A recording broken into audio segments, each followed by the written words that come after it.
Hey there, I'm Destiny Brown. So the whole reason why Hannah and Peninnah even came about is because I was on the verge of launching Get It Out Anonymously, which is a platform where um, I'll go into those details another time, but I wanted to make sure before I launched it that I put something out there that put emphasis on the power of prayer. And I know people know that prayer is powerful, and there are a lot of prayer boys out here. A lot of people use prayer, some people don't. But I wanted to just send a message. So I went into prayer and asked God, how do I send a message out there that prayer is powerful? And that's when He birthed Hannah and Peninnah inside of me. And so then that movie became a whole nother project, and I still have not launched Get It Out Anonymously, but I am doing all I can to just stay in alignment with God through this entire thing, and I'm just so grateful. And Get It Out Anonymously will launch in due time when the Lord says the same. Now here we are actually reading the story. So this is what Hannah and Peninnah is based off of. 1 Samuel chapter 1 verse 1 through 1 Samuel chapter 2 verse 11. So I'm just going to read that small portion for y'all right quick. And so bear with me because I usually don't do read alouds, and I'm going to try to make this fast, okay? So there was a man named Elkanah who lived in Ramah in the region of Zuph, in the hill country of Ephraim. He was the son of Jeroham, son of Elihu, son of Tohu, son of Zuph, son of Ephraim.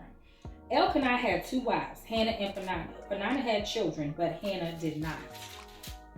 Each year, Elkanah would travel to Shiloh to worship and sacrifice to the Lord of Heaven's armies at the tabernacle. The priests of the Lord at that time were the two sons of Eli, Hophni and Phinehas. On the days Elkanah presented his sacrifice, he would give portions of the meat to Peninnah and each of her children. And though he loved Hannah, he would give her only one choice portion because the Lord had given her no children. So Peninnah would taunt Hannah and make fun of her because the Lord had kept her from having children. Year after year, it was the same. Peninnah would taunt Hannah as they went to the tabernacle. Each time, Hannah would be reduced to tears and would not even eat. "Why are you crying, Hannah?" Elkanah asked. "Why aren't you eating? Why be downhearted just because you have no children? You have me. Isn't that better than having 10 sons?" Once after a sacrificial meal at Shiloh, Hannah got up and went to pray. Eli, the priest, was sitting at the customary place beside the entrance of the tabernacle. Hannah was in deep anguish, crying bitterly as she prayed to the Lord, and she made this vow: "O Lord of Heaven's armies, if you will look upon my sorrow and answer my prayer and give me a son, then I will give him back to you. He will be yours his entire lifetime, and as a sign that he has been dedicated to the Lord, his hair will never be cut." As she was praying to the Lord, Eli watched her. Seeing her lips move, but hearing no sound, he thought she had been drinking. "Must you come here drunk?" he demanded. "Throw away your wine." "Oh, no, sir," she replied. "I haven't been drinking wine or anything stronger, but I am very discouraged, and I was pouring out my heart to the Lord. Don't think I'm a wicked woman, for I have been praying out of great anguish and sorrow." "In that case," Eli said, "go in peace. May the God of Israel grant the request you have asked of him." "Oh, thank you, sir," she exclaimed. Then she went back and began to eat again, and she was no longer sad. The entire family got up the next morning and went to worship the Lord once more. Then they returned home to Ramah. When Elkanah knew Hannah, I did switch the word because this is the New Living Translation version, and it's not appropriate for this video. So when Elkanah knew Hannah, the Lord remembered her plea, and in due time she gave birth to a son. She named him Samuel, for she said, "I asked the Lord for him." The next year, Elkanah and his family went on their annual trip to offer their sacrifice to the Lord and to keep his vow. But Hannah did not go. She told her husband, "Wait until the boy is weaned. Then I will take him to the tabernacle and leave him there with the Lord permanently. Whatever you think is best." Elkanah agreed. "Stay here for now, and may the Lord help you keep your promise." So she stayed home and nursed the boy until he was weaned. When the child was weaned, Hannah took him to the tabernacle in Shiloh. They brought along a 3-year-old bull for the sacrifice and a basket of flour and some wine. After sacrificing the bull, they brought the boy to Eli. "Sir, do you remember me?" Hannah asked.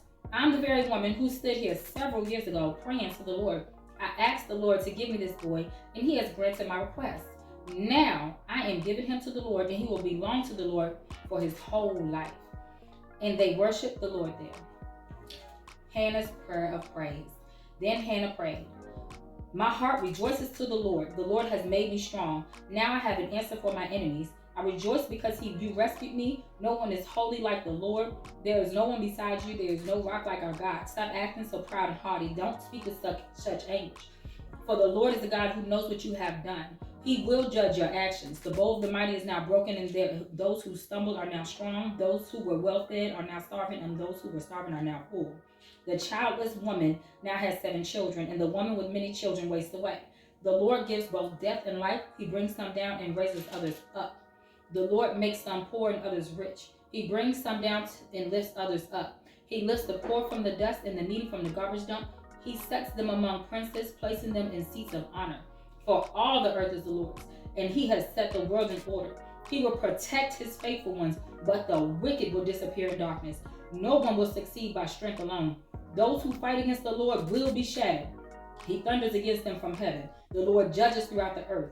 He gives power to his king. He increases the strength of his anointed one. Then Elkanah returned home to Ramah without Samuel, and the boys served the Lord by assisting Eli the priest. Y'all, that is the story. Okay, that is what Hannah and Peninnah is based off of. And so you may or may not have been familiar, but the Lord put it on me to lay it out for you. So here you go. And I hope that something blessed you in the midst of this. The sole purpose is to understand the power of prayer. And so maybe the Lord may use something else, but I just hope that you have a full understanding that prayer is so powerful some kind of way if you don't already know. But have a blessed one. Bye-bye now.